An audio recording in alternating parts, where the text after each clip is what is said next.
కర్నూలు జిల్లా ఎమ్మిగనూరు ప్రధాని కూడలి అయిన సోమప్ప సర్కిల్పై కుట్ర జరుగుతోందన్న మాజీ కౌన్సిలర్ కోనేరు నాగేంద్ర ప్రసాద్ చేసిన ఆరోపణలను టీడీపీ నాయకులు తిప్పికొట్టారు.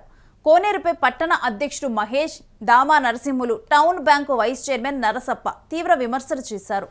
ఎమ్మెల్యే జయనాగేశ్వర్ రెడ్డి జాతీయ జెండా పెట్టి సోమప్ప ప్రతిష్ట పెంచాలన్న సంకల్పంతో ఉంటే దివంగత సోమప్ప గారి వర్ధంతిని, జయంతిని ఏనాడు జరుపుకోని వ్యక్తి నాగేంద్ర ప్రసాద్ అని ఘాటుగా విమర్శించారు.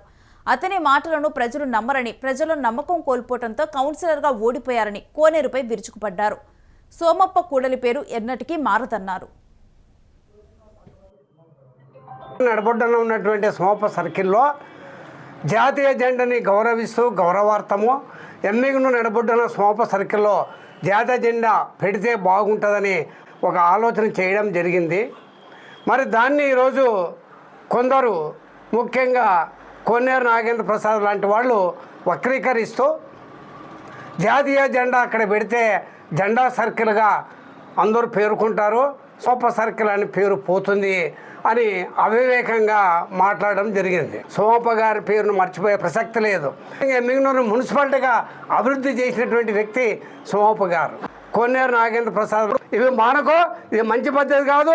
ఎమ్మిగనూరు అభివృద్ధికి సహకరించండి. పార్టీ నాగేశ్వర రెడ్డి గారు కట్టుబడి ఉన్నారు. గుడికల్ చెరువులోనూ పెద్దకాల దగ్గర జెండాలు పెట్టరండి. MLA doctor BV Jayanageswara Reddy గారు ఈ సోమప్ప సర్కిల్లో 100 అడుగుల జాతీయ జెండాను ఏర్పాటు చేయాలని ఓ సంకల్పంతో ఉన్న విషయం వాస్తవమే. కాకపోతే ఈరోజు కోనేరు నాగేంద్ర ప్రసాద్ అనే వ్యక్తి, మా చేనేత సామాజిక వర్గానికి సంబంధం లేనటువంటి వ్యక్తి ఈరోజు ఈ వ్యాఖ్యలు చేస్తుంటే హాస్యాస్పదకంగా ఉంది. ఎందుకంటే వర్ధంతికి ఏనాడు కానీ సోమప్ప గారి వర్ధంతికి దండేసిన రోజు లేదు, జయంతికి ఒక టెంకాయ కొట్టిన రోజు లేదు. ఈరోజు సోమప్ప గారి విగ్రహాన్ని ఏదో చేస్తున్నట్లు ప్రజలు నమ్మించే ప్రయత్నం చేస్తున్నారు. కోనేరు నాగేంద్ర ప్రసాద్ గారి విధానం ఎట్టుందంటే, తాను పట్టిన కుందేలకు 3 కాళ్ళు అని చెప్పేసి దాన్ని ప్రజలను కూడా నమ్మబలికే విధంగా 3 కాళ్ళను ఎక్కిరించి ప్రజలు నమ్మబలుకుతున్నారు. కాకపోతే కోనేరు నాగేంద్ర ప్రసాద్ వాక్యం ప్రజలు ఎవరు నమ్మరు. ఎందుకంటే గత తెలుగుదేశం పార్టీ హయాంలో నువ్వు కౌన్సిలర్గా ఉండి పార్టీ నుంచి బహిష్కరించిన రోజు, నీకు వీవర్స్ కాలనీలో ఇండిపెండెంట్గా పోటీ చేసిన రోజే నిన్ను ప్రజలు నమ్మలే, మీరు ఓడిపోయినారు. ఈ విషయాన్ని మీరు గుర్తుపెట్టుకుని మాట్లాడితే బాగుంటుంది. ఈరోజు పట్టణాభివృద్ధికి అన్ని విషయాలు మీరు సహకరిస్తే బాగుంటుందని చెప్పి సభాముఖంగా సోమప్ప విగ్రహాన్ని పేరును ఇది చేస్తానని సర్కిల్లో ఏదో కల్లబుల్ల మాటలు చెప్పినాడు. యాక్చువల్ అయితే అక్కడ పట్టణ అభివృద్ధి కోసము మేము 100 అడుగుల జాతీయ జెండా సోమప్ప విగ్రహం పక్కన పెట్టాలనుకున్నాము. అది ప్రపోజల్ పంపించినాము. ఆ విగ్రహం మేము తొలగించడం లేదు.